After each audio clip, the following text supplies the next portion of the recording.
Hi, I'm Gareth Green and welcome to another video in our series where we delve inside the mind of Bach. And this time we're looking at the first two phrases of one of his chorales, Ich Dank, and this is in a collection called Riemann Schneider, if you have that collection or know about it, at number 341. But you don't need that because the score is here right in front of you. And in particular, we're going to be thinking about the use of common notes. If you don't know about those, don't worry, all will be explained. But first of all, let's hear the music of these first two phrases.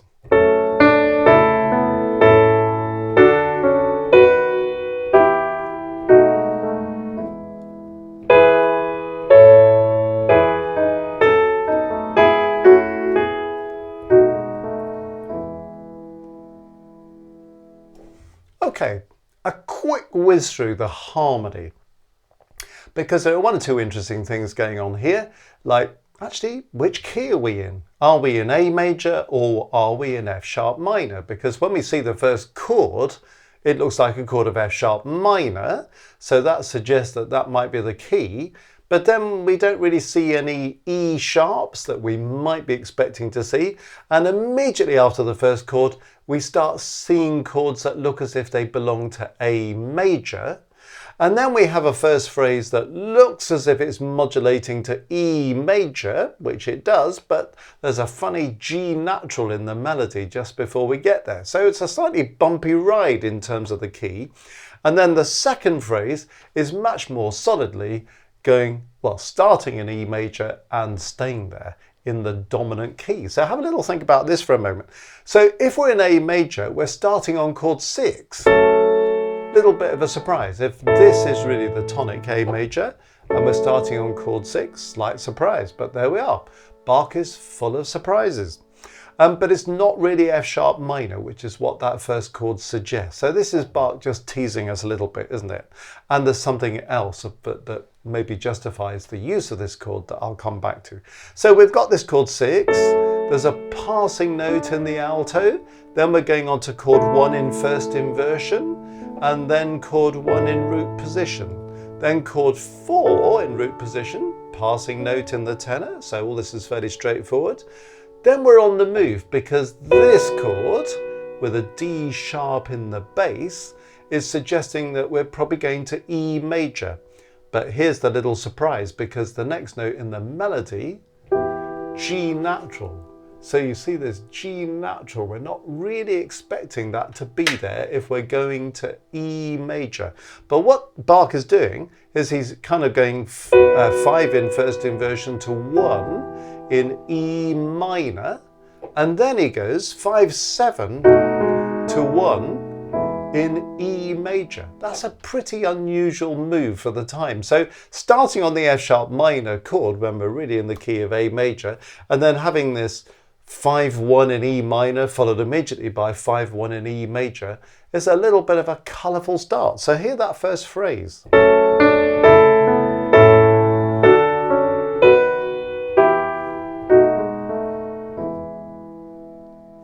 And then in the second phrase, as I say, it's much more firmly in the dominant key of E major. So we're going 1, 4, back to 1. This is all fairly straightforward. Then 6.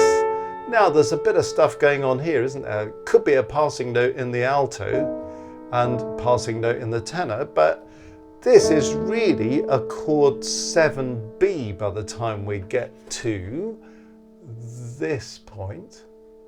All of that is really a 7B in E major. Then it's a 7 in first inversion, and then back to 1 in first inversion. And then even though you could say these are now at the end of this bar inessential notes, you could say that's a lower auxiliary note, you could say that's an upper auxiliary note, and you could say that's a passing note, or you could say that the whole of this is a new chord. So we've gone from E major first inversion to a chord 2/7 in first inversion, and then a fairly standard cadence where we've got 1 in second inversion, 5/7, and then one to finish. So it's a really interesting blend of fairly conventional treatment and one or two surprises, and more than one way of looking at certain corners, which is what Bach does. But really what we're focusing on here is this use of common notes.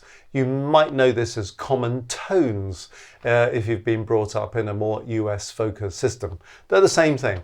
And it's this notion that when we progress from one chord to the next, that there might be one or more notes in common between this chord and the next chord. And it's often offered as a piece of advice for people learning to write harmony, that if you've got a note that belongs to this chord and the same note also occurs in the next chord, it's a very good idea to have that note repeating in the same part rather than having it leaping around the place. It gives us a little bit of stability. So we're in the key of A major. Let's have a think about this. If we take the note A, which is the first note of the melody, well, A is at the bottom of a chord 1, an A major chord. A is also in the middle of chord 6, an F sharp minor chord.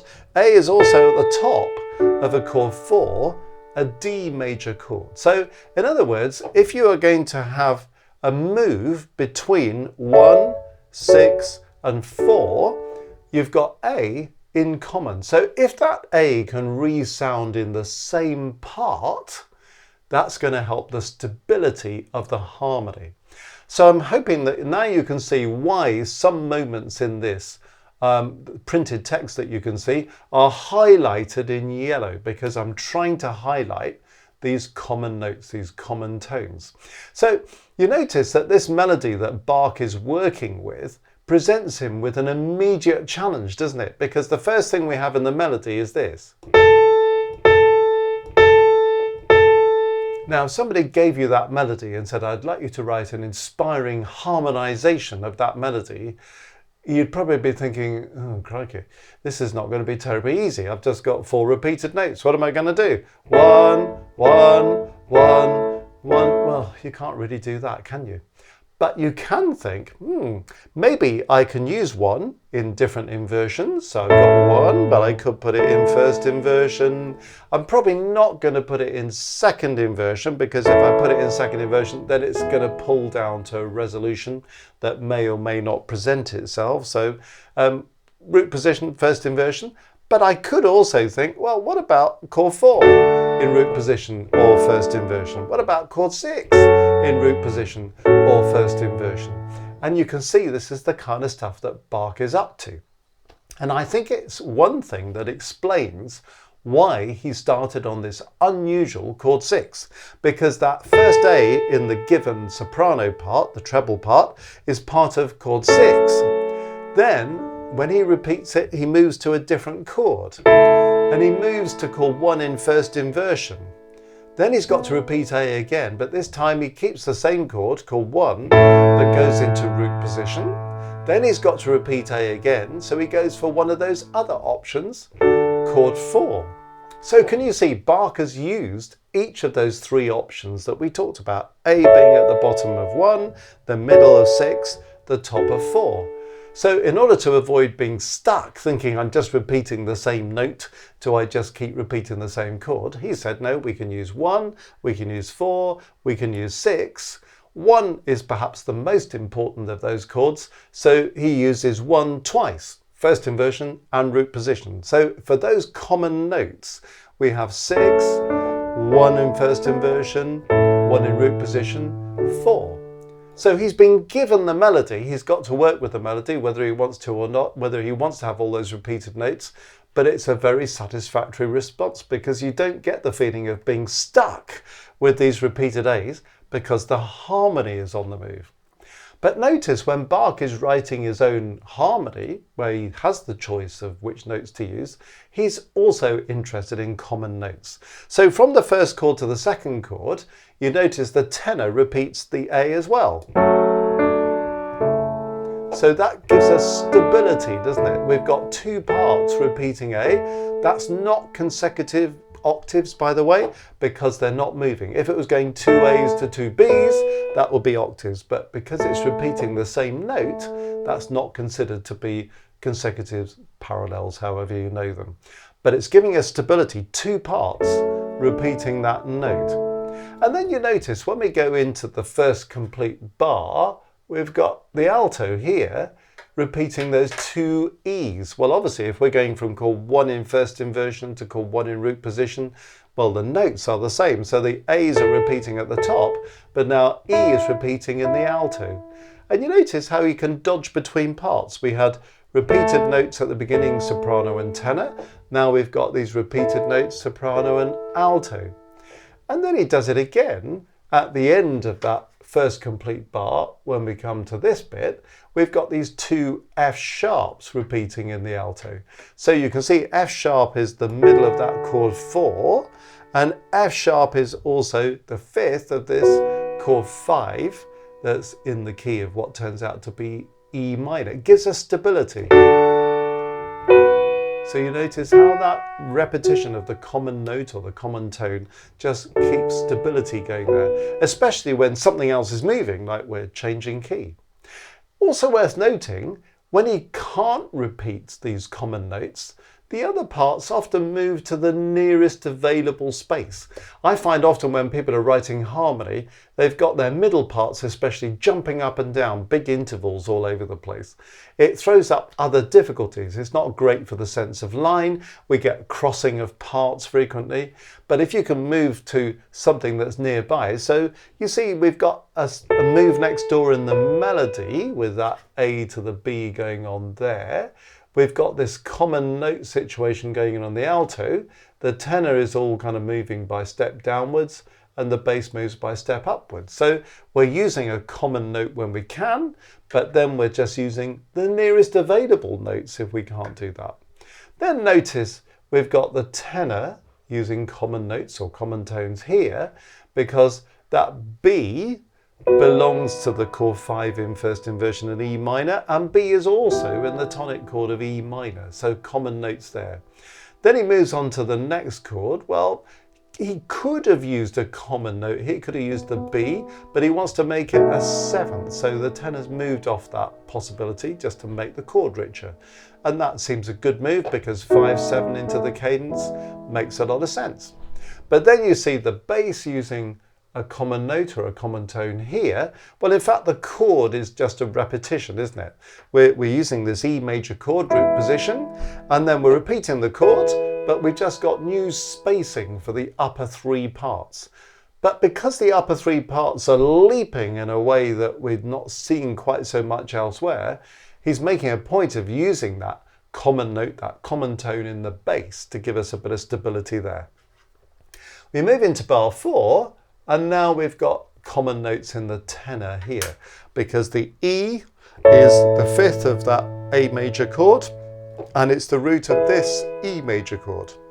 So common tone, common note being used in the tenor, but you notice the soprano and alto parts are moving by step, so they're not jumping around the landscape, they're going to the next available note, and the only leap we've got there is in the bass line. So if you've got one part repeating, 2 parts moving by step, well, you can afford to have 1 part leaping if you want to.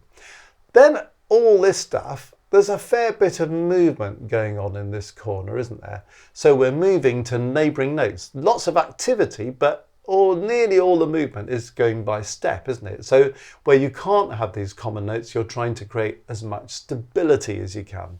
Then we've got this situation where we've got in the alto there, that sustained E. Well, that's not too difficult to see why that's being used as a common note. E major in first inversion. We talked about what might be happening right at the end of bar 4 with inessential notes, but we also said that can be regarded harmonically as a chord 2/7 in its first inversion. So the E is a common note being used all the way through there. So you see how that works. And then in the last bar, this is an easy one to miss actually, this bass one here, where you might think, oh, is that really a common note? Well, it's 2 Bs, it's just that Bach has displaced the octave. he often has these cadences that go hot, cross, buns. So dominant, dominant, tonic. So that's a very common formula for him. But actually, it is the use of a common note, isn't it? Or a common tone with those two Bs there. So it's another insight into the wonders of Bach harmonizations of his chorales, particularly that first phrase, throwing up a few surprises there. But just an interesting exercise in how he creates stability by using these common notes or common tones, and how when he can't use common notes or common tones, he's looking for nearest available notes much of the time. So we get parts that are often moving by step, and it limits the number of big leaps. And if we have a leap in one part, we tend to be more stable in the other parts. And the place where we have the greatest number of leaps and the greatest number of parts is between the last chord of the first phrase and the first chord of the second phrase. So when we get to this point, you notice that we've got more leaps, but that's because it's the connection between one phrase and the next. So let's put all our thinking together now as we listen to that whole pair of phrases again.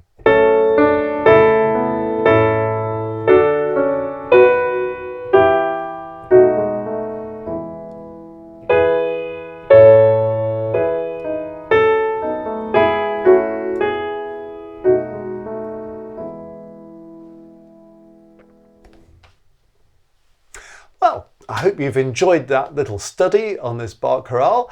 If this is something that interests you, we've got other videos on Bach chorales on the channel. We've also got a course on how to harmonize chorales in the style of Bach, and you can find that at www.mmcourses.co.uk, along with our many other online courses that might be of interest to you. You can also click on the link when you're on the home page there to find out all about Maestros, which is our wonderful international community of musicians where we meet once a month for a live stream. There's live chat, people asking questions, great to connect with each other. We study something very specific together every month, so we try to learn something interesting. And there's also an opportunity for composers and people doing harmony and performers to submit their own work, where I can give you personal feedback. How about that? And we can share that within the group and learn from each other. Many other perks as well involved in being a maestro. So take a look at that while you're there.